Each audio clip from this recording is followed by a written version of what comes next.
Shooter Driver YouTube. We have got another Mary Jane Volvo 245 update. Now, when we last left off, we had managed to get her running, I'd say halfway decent. It seemed like the AMM was the source of the troubles. And so now that it actually runs, we've got some new issues.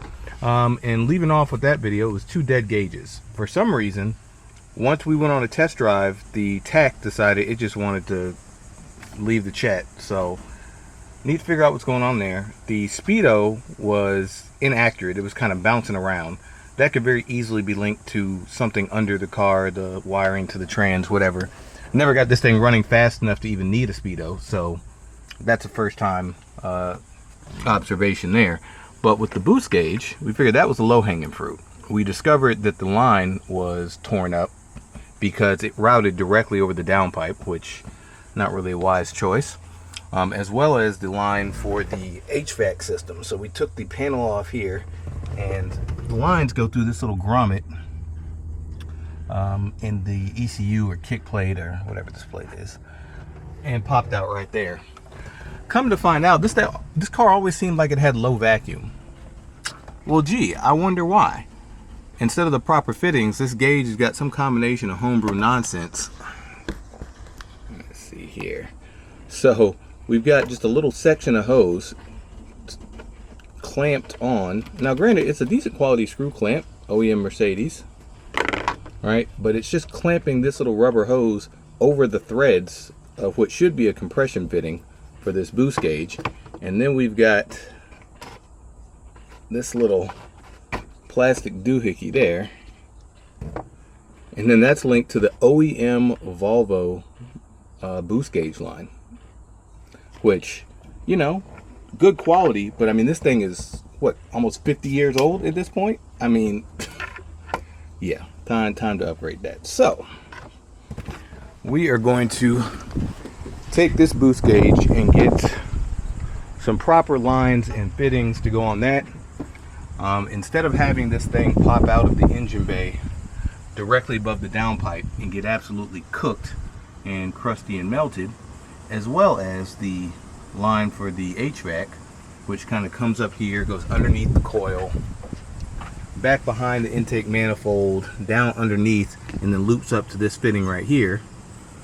Why do all that when we've got a pass-through right there in the firewall that's even closer to the gauges? So we're gonna run off of here, go through that, and figure out whatever routing we need to do to get it up to where the gauges are. And for the HVAC, we'll probably just route that up and behind the coil, behind the power stage, and then hook in over here behind the dipstick for a much cleaner and less perilous routing for all of our vacuum lines. Alright, so this is the line that came off of there, and you can see the effects of routing directly over the downpipe and being old as the day is long. Just completely cracked open, and that's why we had no boost gauge. Now the proper line for that kit is this hard nylon tubing.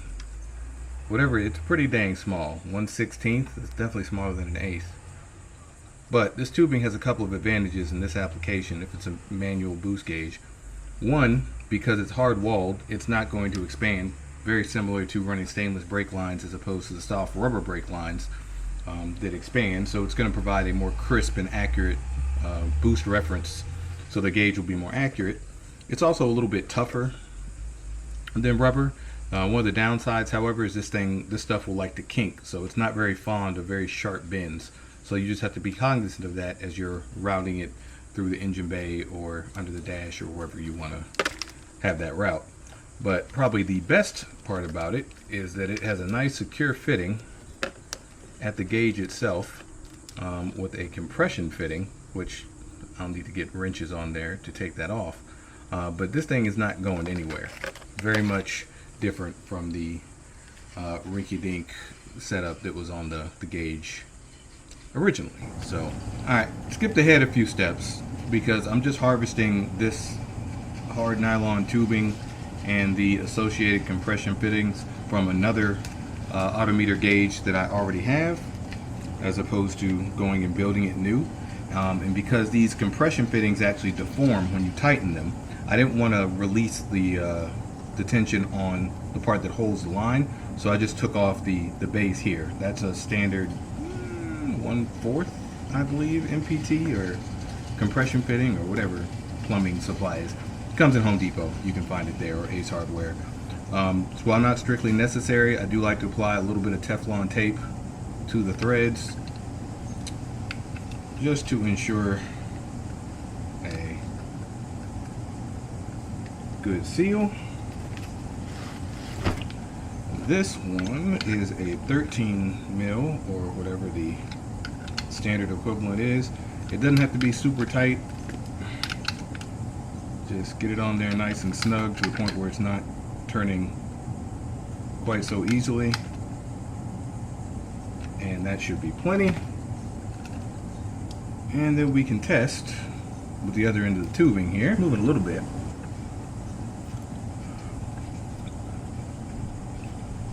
And so there we go. It's working. So now we just got to get this back in the car and figure out the new route for the hose to go so we can trim this to the appropriate length. You know, now that I'm in here and actually looking at putting the boost gauge back in, I really don't like the mismatch random yard sale collection looking gauge setup that's in here. At least from a visual standpoint, I think we can definitely do better. I've never been a fan of silver bezel gauges, especially when there's no other silver accents to really pick up on the dash. They just tend to catch light and glare and don't do anything positive. So I'm going to see if I can either remove these bezels and paint them, or just mask them off very carefully and paint them to give that a better look. This raggedy oil temperature gauge has definitely got to go, especially because it's in Celsius, which is pretty useless. So I think we're gonna do like a little mini side project here and revamp this gauge pod since we're in here anyway, right? So step one, I think we're gonna try to mask these off, and we're also going to be upgrading and replacing this wideband with an AEM digital wideband, which I think I'll move to the middle and then keep the analog gauges on either side for a little bit of symmetry. So let's see if we can get these gauges open. Alright, we got the pod out, and I tried very briefly with a small screwdriver to try to pry the bezel off of this thing, and I could quickly see that was going to be a problem. So we're just going to mask off the entire thing and just paint the bezel. Got some frog tape around the base, and now we are covering the glass. I believe it's wide enough you can just do a little X pattern over the glass, and that will be sufficient to cover everything.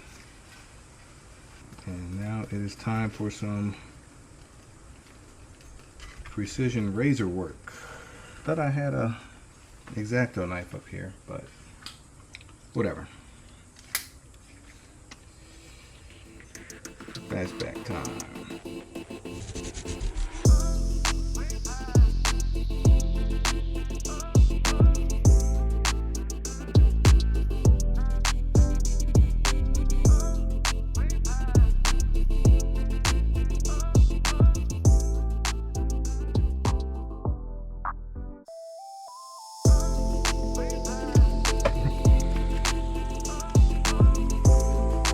Boom. There we go. So now we'll just hit this with a little bit of semi-gloss black paint after some alcohol and prep work, of course, and we should be good. Now the question becomes what to do with this, because this bezel you can see is kind of semi-gloss. That's what we're going for.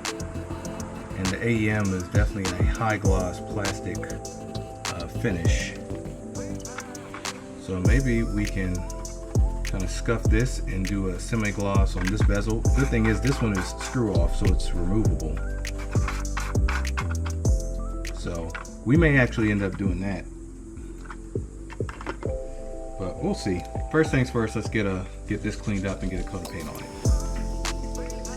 So we used an old Amazon box, cut some holes in it. We got everything masked off, and we're gonna go take this out in the sun and hit it with some coats of satin black to get these things looking a little bit nicer.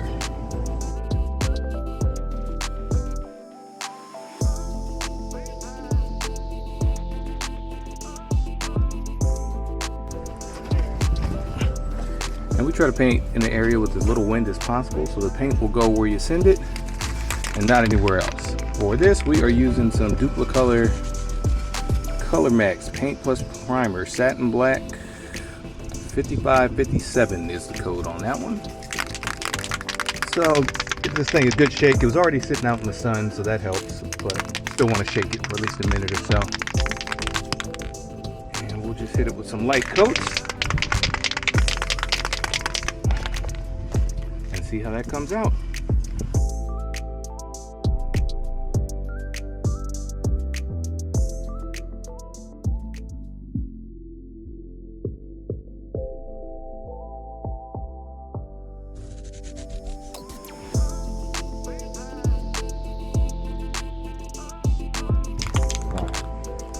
That'll be it for coat number one.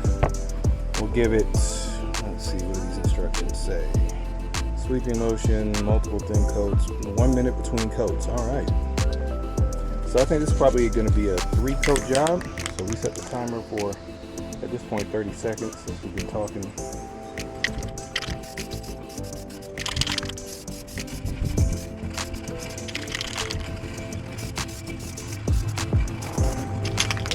All right. So that's coat number 2. It's a lightish, mediumish coat. Give it another minute. And I think coat number 3 will probably be probably the wet coat. I think that's about all the coats that we're gonna need.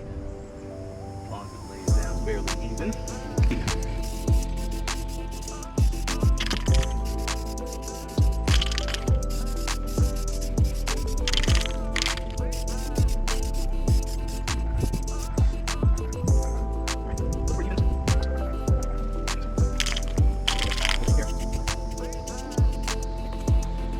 One of the challenges of spraying things on the ground, sometimes there are certain angles that get missed. All right, now I just felt a couple of sprinkles, so let's take this show back inside. All right, well, while the gauge bezels are drying, we will get started running the vacuum hose down through that center speaker pod and then out of this grommet over here on the cool side of the engine where we've got some daylight. Much easier said than done while trying to hold the camera, but we'll see. Well, you know what? Probably be easier if we first got rid of this silly stereo situation. I don't know what kind, like, this is the quality of work that the yeah, like this is those who shall remain nameless, like this type of shit that they did, this kind of crappy wiring and nonsense. So anything that they did on this car, we are trying to get rid of and throw in the trash. Because between this and the messed up timing and who knows what other shit I'm gonna find. Some people just had no business touching vehicles.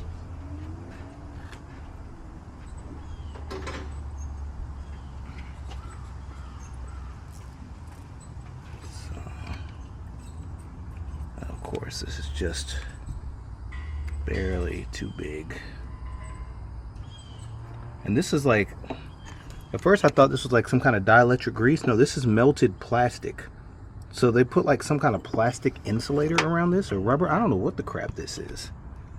This is a shit show.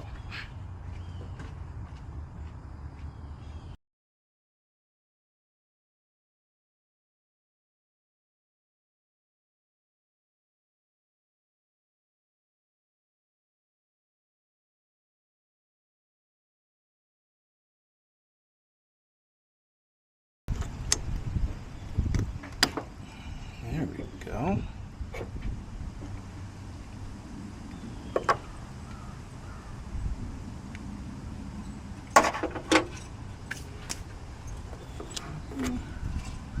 Ugh. Alright, so we're going to get rid of this, pull that back through, and that'll provide us plenty of space right there.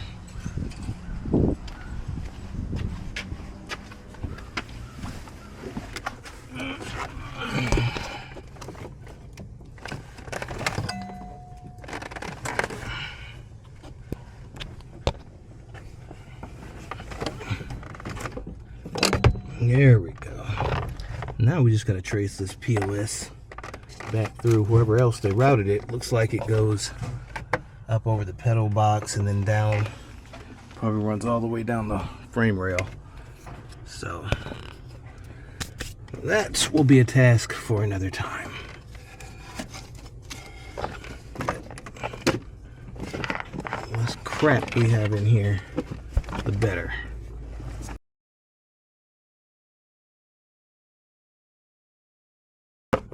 Lay this over here in the corner for now. As a matter of fact, put it under the floor mat. Keep this thing tuck that away. There we go. All right. Now, where is that line? And we should probably go find a nice grommet for that firewall. And that way we could poke a nice clean hole through it and not have such a large space where hot air can whoosh on through into the cabin, which I did notice on the test drive.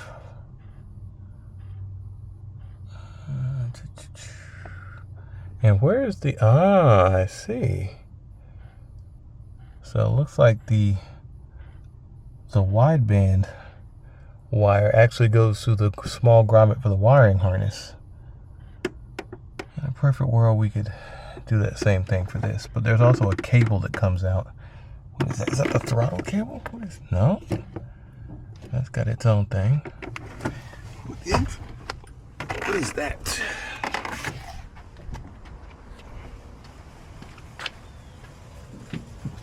Some kind of black sheet. Oh, this is the speedometer cable. Huh. And that was acting funky. And looking down, it looks like it's kind of pinched next to the starter. That's going to be something else I'm going to need to address. But first things first. So it may actually be easier to, because I fed a bunch of this wire down here and I still can't see it from underneath. So it may be easier to just start from the bottom and then feed it up. If I still can't see it. Yeah, that's what I think that's what we'll do. All right, now we've got it. So we got some extra slack built into the line. We got the connector here. Loops down there. Probably can't see all that well where it goes, but we do want to try to avoid, if possible, the wiper linkage. So I think we're gonna have to reroute this actually. Yeah. We're gonna have to look up under there and figure out how to stay clear of wiper linkage. Okay, yeah. Alright, so there's a wiring harness that if we tuck behind, that'll keep us clear of the wiper linkage, but we made it clear on through to the grommet. Or the spot, the future site of a grommet. No grommet there yet, but there will be, and clearly there's plenty of extra length on this thing. So I'm going to reroute it under that harness to stay off the wiper linkage, and then we'll start working on getting the AC routing in a better spot. Alright, now we're going to reroute this business over here. So this was originally hanging down like this. I mean, it was behind the AC lines, so, but still directly over the downpipe. And then the boost gauge line was coming off the bottom of this, going through that grommet. So we are going to disconnect this. Sit tight.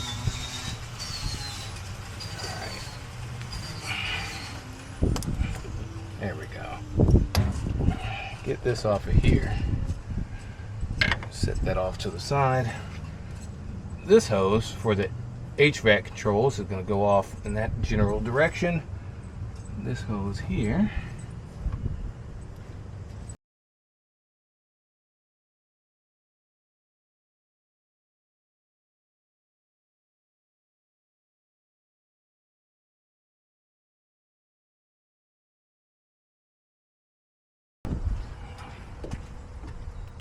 no more of that. And now we will take this line. So this line goes all the way over there from this port here. Okay, it goes underneath the manifold. Probably have to undo this or open this clamp up here with the power stage connector. Probably have a little better access. Oh yeah, much better.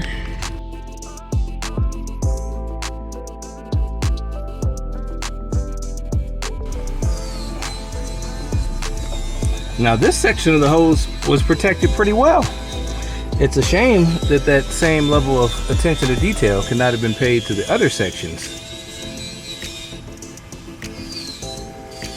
But that's fine, because we will have ultimately a more efficient routing. So we can repurpose some of these pieces. I'm thinking if we come with a T, we'll just reuse the T that was over on that side, come off of here with the T, and then go back into this tubing for the gauge. I'm gonna have to see how much hose I have for HVAC, whether I can pull some more of this through the firewall, or we need to put a splice in here to connect the hose to come around to meet up over there. So, all right, so went inside and checked, and this hose at this length is already pretty much maxed out. So we're gonna need to do an extension to get from there up to around this area. Fortunately, we've got this little piece that came on the boost gauge, which just looks like a straight extension. So we can plug in here and then run it up here, and should be able to tuck this little one-way check valve neatly up here on the firewall somewhere along the lines, and then just bring that over like so. So that's the preliminary plan. Alright, so I think we got this thing figured out. We've got the vac line for the controls for the HVAC coming up, getting above this little pinch weld for the firewall. Behind the coil, we've got the check valve, sits right there in that little pocket. The line continues. It'll drop down in between the throttle cable and the backside of the brake booster, swoop down below there, and we're making a cut right now to add in this T-fitting to plumb in the boost gauge.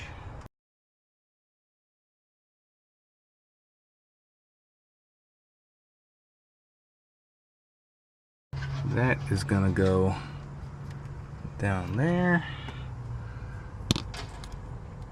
Let's see if we can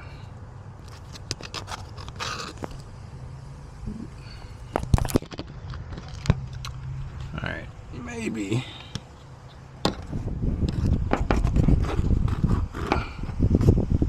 that's a better angle.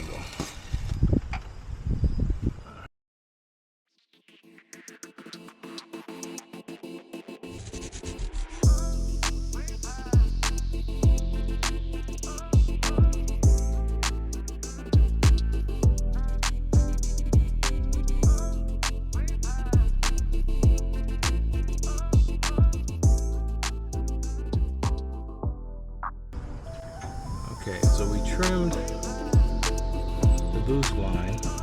That's going to go in here deep enough to butt up to the other side of the T. You'd probably want to do the bottom one first. So we will slide this thing all the way down to where it physically is in contact with the T. We'll zip tie this one first.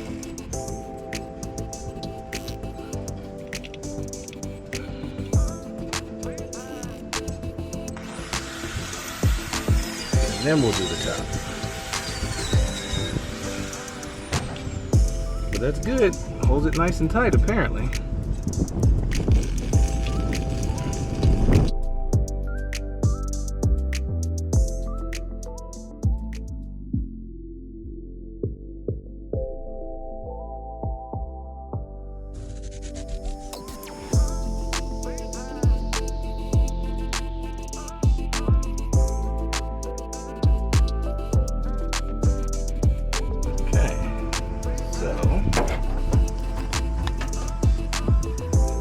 That is that. So we've got the new line, comes out of this port, drops down here, straight line section goes right through this grommet for the boost gauge, whereas the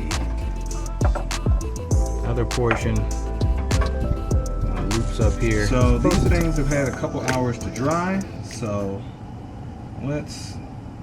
so far so good. Looks like I got a pretty even coat. Let's pull these things out and see how we did. Set that one there for now.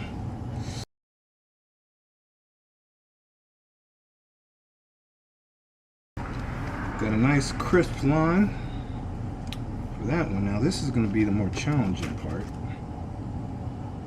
Getting it off the face.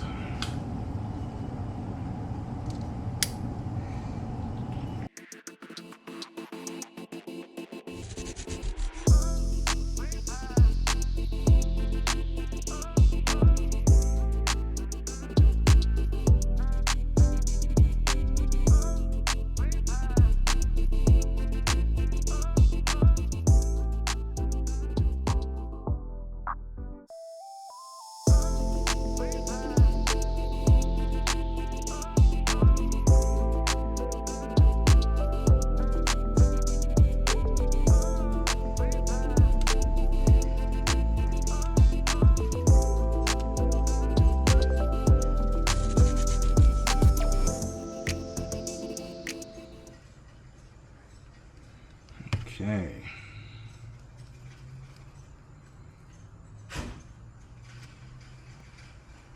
Okay, now that's what I'm talking about. Boom. Boost. That's what's for dinner.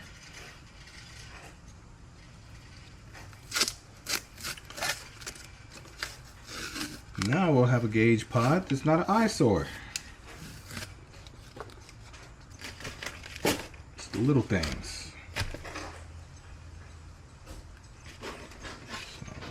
This one situated in here.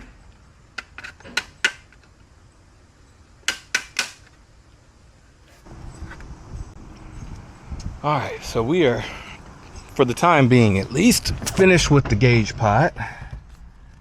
And I must say, it looks much better now than it did beforehand. And actually with the satin black, it really is not so much of a difference that I need to do anything with that plastic bezel in the middle for the AEM.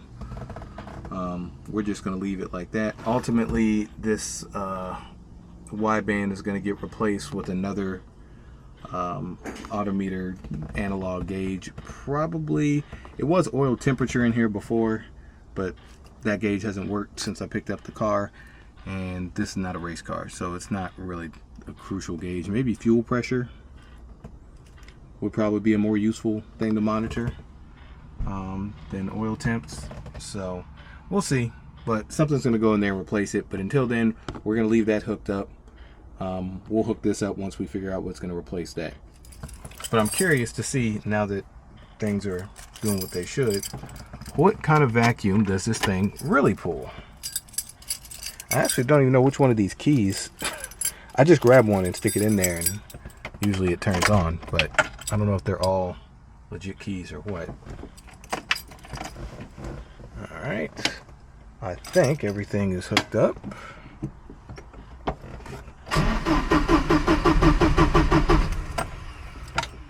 Did I disconnect something? I may have.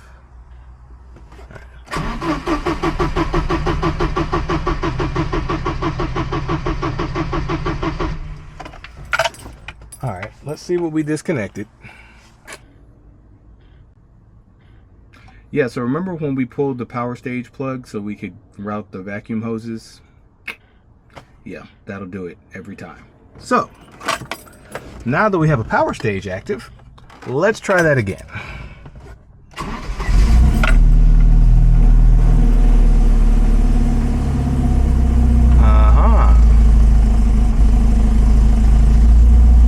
Cranks right up. Now, the tach still is not working, and the alternator appears to not be working. So those two things may be linked.